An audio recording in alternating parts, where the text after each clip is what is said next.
اللہ نے ویسے بڑی چن کے قوم ڈھونڈی ہے. یہ عرب تھے نا جو، ان میں دو خوبیاں تھیں. نمبر ایک، یہ دلیر تھے، انتہائی دلیر تھے. یعنی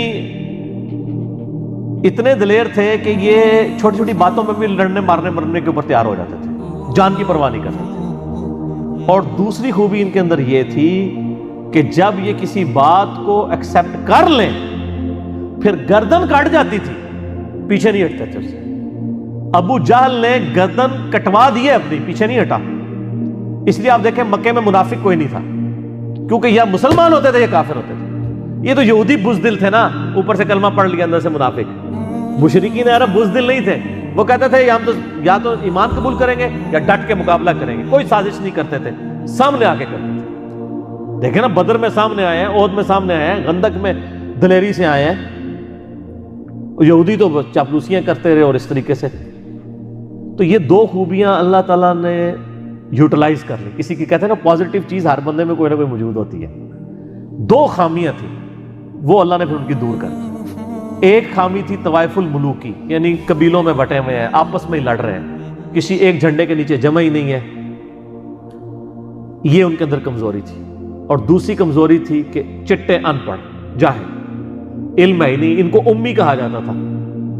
اہل کتاب کہتے تھے امی ہیں، جاہل لوگ ہیں.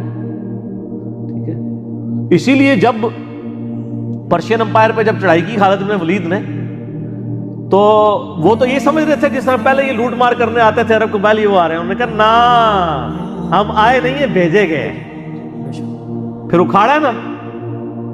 اور رومن امپائر کے بھی کیسر کو پتا، اس نے کہا اب جو عربی نکلے ہیں نا، یہ ان کے آگے بند نہیں باندھا جا سکتا. وہ عربی نکلے تھے. پھر اللہ تعالیٰ نے ان کی دو کوالٹی یوٹیلائز کی.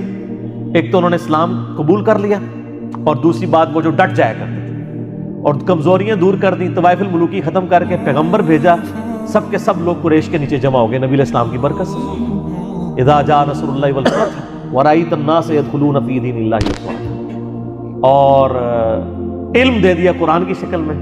یہود و نصارہ جن کو بڑا مان تھا اپنے مذہب کے اوپر، ان کی ایک ایک کمزوری کو اس انٹلیکچوئل لیول پہ انہی کی اپنی عربیوں کی زبان میں، اور عربیوں نے ان کو لکھنا پڑھنا تو نہیں آتا تھا، انہوں نے قرآن ہی یاد کر لیا. اب کوئی یہودی پادری یا عیسائی پادری آ کے کسی صحابی سے کیا بات کر سکتا تھا؟ وہ تو جناب دلائل سامنے رکھ کے جن کہتے ہیں نا لا کے ہاتھ ہی پڑھا چھڑتے سر. جو انہوں نے پگڑیاں دستاریں پہنی تھی، ان کی پگڑی ان کے ہاتھ میں پکڑا دیتے تھے. وہ یہ کیا بات کر رہے ہو تم؟ تو اللہ تعالیٰ نے ان کو یوٹیلائز کیا. پھر وہ عرب ٹف مال کے تو عادی تھے. اتنا ٹف مال تو رومن اور پرشین امپائر نے نہیں دیکھا ہوا تھا. کتنے کتنے دن وہ بھوکے پیاسے بھی ریگستانوں میں سفر کرتے تھے. تو سر پھر آپ دیکھیں خالد بن ولید 5 دن میں پہنچے ہیں نا یرموک. تو گھلکبری بچ گئی کہ 17 دن بعد کمک آئے گی، وہ 5ویں دن پہنچ گئی ہے. وہ عربی تھے جو لے گئے ہیں، اور کس طریقے سے لے کے گئے ہیں. اونٹ رکھے ہیں ساتھ زیادہ سارے، اونٹوں کو پانی پلایا. اونٹ تو 1 مہینے تک بھی بغیر پانی کو سٹور کر لیتا ہے. راستے میں اونٹ ذبح کرتے تھے، اونٹوں میں سے جو پانی نکلتا تھا جو سٹوریج والا، وہ دوسرے اونٹوں کو پلاتے تھے. اور جو ان اونٹوں پہ پانی لدا ہوتا تھا وہ صحابہ کرام خود پیتے تھے. اس طرح کرتے کرتے جناب 5 دنوں میں وہاں پہنچ گئے. موت کے ڈیزرٹ سے نکل کے، اس زمانے میں جبکہ موت ہی موت تھی، پانی بھی کوئی نہیں تھا راستے میں. لے گئے نا پھر سب. هو الذی ارسل رسولہ بالہدی ودین الحق لیظہرہ علی الدین کلہ. مسند احمد کی حدیث ہے، قیامت اس وقت تک قائم نہیں ہوگی جب تک دنیا کے ہر گھر میں میری دعوت نہ پہنچ جائے. لوگ چاہتے یا نہ چاہتے اس دعوت کو قبول کریں گے. سر یوٹیوب نے پہنچا دی نا دعوت، گھر گھر پہنچا دی ہے. ہمیں تو لوگ ڈاک کے لیے رابطہ کر رہے ہوتے ہیں نا، ان کے گاؤں میں ڈاکی بھی نہیں آتے ہیں. حالانکہ پاکستان پوسٹ آفس کس لیول تک پھیلی ہوئی ہے، ایون جہاں پہ TCS بھی نہیں آتی وہاں بھی پوسٹ آفس سے ڈاک جاتی ہے. لیکن وہ کہتے ہیں علی بھائی کی ویڈیوز دیکھ رہے ہیں یوٹیوب پہ. کیوں؟ موبائل کے سگنل آتے ہیں. موبائل کے سگنل آتے ہیں تو 3G بھی چلتا ہے، 4G بھی چلتا ہے، تو یوٹیوب بھی آتی ہے. تو گھر گھر تک پہنچے گی دعوت انشاءاللہ تعالی. نبی علیہ السلام کی دعوت ہے.